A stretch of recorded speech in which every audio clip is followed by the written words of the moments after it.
What was it like leaving campus in mid-March amidst a global pandemic? So it's 2020, New Year, New Me. Studies came first, only for us to end up online so that I could get tempted by Facebook and YouTube. At the time, I already booked a plane ticket on Friday to go home for spring break, so I had exactly one day to figure out what I was doing, how to store my things, how to pack my things.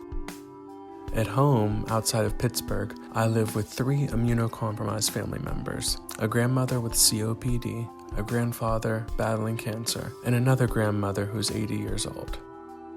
When I stopped going to school, I did not like it.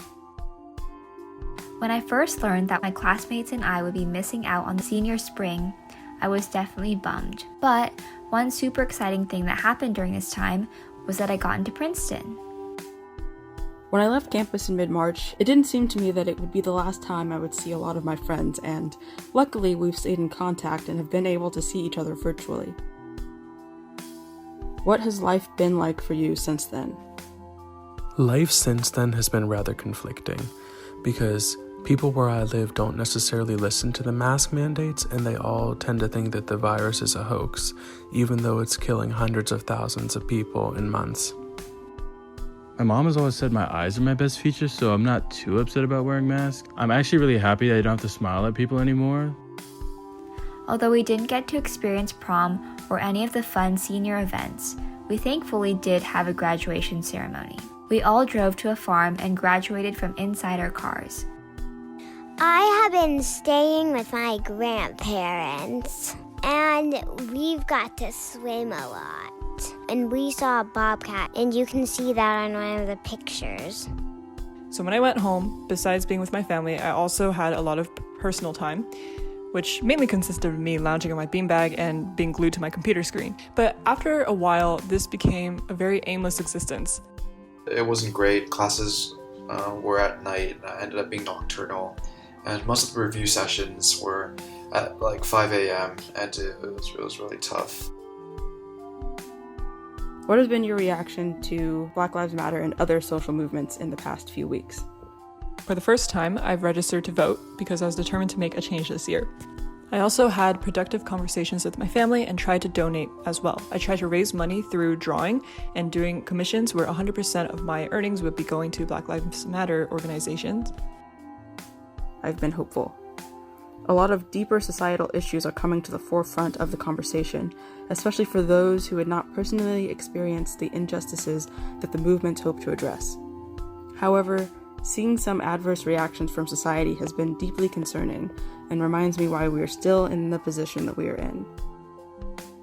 The protests seem to be getting divided by the news. They focus on only a small part that are violent, whenever the majority are peaceful and just want reasonable change. The Black Lives Matter protests have made me think more about why it's important to have a radical imagination. We can't dream for a better future if we don't rest. In experiencing these protests, both first and second hand, it reminded me how important it is to take care of my body as a Black person and continue to rest because it's liberating. How do you feel about the Wilson name change?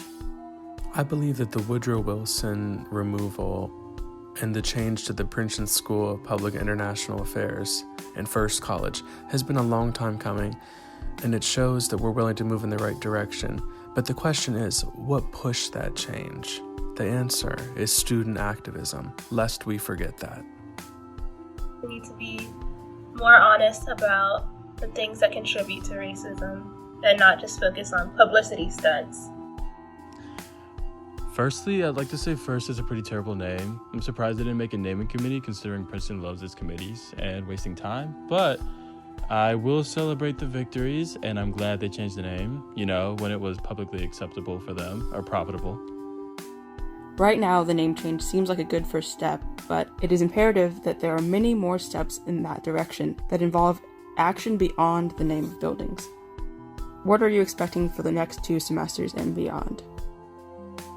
Next year, I'm going to a new school, and I want a rabbit in my class for the class pet. Well, on one hand, I'm happy to go back on campus and see people again. I'm expecting it to be pretty dystopian, so on weekdays you'll probably wake up and go to online classes, maybe get food from the D hall and eat by yourself in the room, and then maybe hang out with 2 friends in the afternoon. You're still going to be isolated even though you're all together. This pandemic has for sure been a crazy experience, but I'm so excited and grateful to be able to be on campus. When I read the announcement that we wouldn't be going back to campus, I was extremely disappointed. Although I knew it wouldn't have been a normal experience, I'd still been super excited about just being on campus. My roommate and I had even started planning to get things for our dorm. I am bummed that I'll be staying home for the next year, but I hope to still stay connected with the community and make the most out of the experience.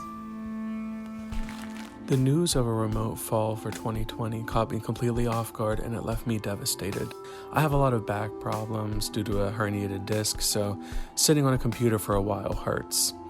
And I also am hurt that I can't go to Spain and I have to use digital archives for my historical thesis, which is not what I signed up for. I believe that despite these difficult times and despite the remote situation, that we can make the most of it and that we'll be coming out stronger than ever before.